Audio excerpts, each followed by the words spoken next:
Კომპანია OpenAI წარადგინა ვებ ბრაუზერი სახელად Atlas-ი, რომელიც შეძლებს კონკურენცია გაუწიოს კომპანია Google-ის ყველაზე პოპულარულ ვებ ბრაუზერს სახელად Chrome, რომელსაც მსოფლიოში ყველაზე ხშირად იყენებენ.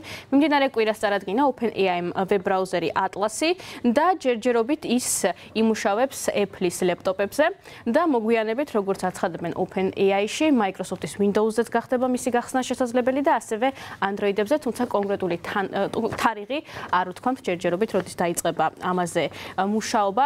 ChatGPT-ზე დაყრდნობით მუშაობს OpenAI-ის ვებ ბრაუზერი. ChatGPT არის ხელოვნური ინტელექტის ჩატბოტი, რომელიც წარადგინა OpenAI-მ და როგორც ცნობილი არის, მსოფლიოში ამჟამად დაახლოებით 800 მილიონი ადამიანი უკვე იყენებს ChatGPT-ს, თუმცა როგორც ექსპერტები აღნიშნავენ, უმეტესწილად იყენებენ მის უფასო ვერსიას, ხოლო კომპანია OpenAI სჭირდება მეტი შემოსავალი და ექსპერტების შეფასებით სწორედ ეს არის მიზეზი იმისა, რომ მათ შექმნეს ვებ ბრაუზერი, რათა ციფრული რეკლამების რაოდენობა გაზრდილიყო, რათა მათაც, ასე ვთქვათ, გაზრდილიყო მათი შემოსავალიც.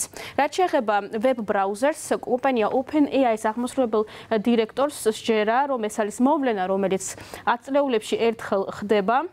და ამიტომაც მისი შეფასებით შესაძლოა მთლიანად შეიცვალოს ამის გამო ის სტილი, თუ როგორ ვეძებთ ინფორმაციას ადამიანები ინტერნეტში. მაგალითად, Atlas-ის დახმარებით, როდესაც გამოვიყენებთ Atlas-ის ვებ ბრაუზერს, როდესაც გვინდა რამე სტატიის წაკითხვა, ChatGPT, ანუ OpenAI-ის, ანუ AI ასისტენტი ამ შემთხვევაში დაეხმარება მომხმარებელს, რომ შეაჯამოს ის ინფორმაცია, რომელსაც თვითონ კითხულობს სტატიაში. და რომ თქვათ, უფრო გამარტივებულად მიიღოს ის ინფორმაცია, რომელიც მას აინტერესებს, ასევე AI ასისტენტი, რომელიც მუშაობს Atlas-ის ვებ ბრაუზერში, მას ექნება საშუალება მომხმარებელს, თქვათ, ონლაინ შეძენა, ონლაინ ყიდვაში დაეხმაროს და ასევე გაასწოროს ოფიციალური დოკუმენტები, რომელიც მას შეიძლება სამსახურისთვის სჭირდებოდეს. როგორც უკვე გითხარით, ეს ჯერჯერობით მუშაობს მხოლოდ Apple-ის ინსტრუმენტებში და ჯერჯერობით არ არის ამოქმედებული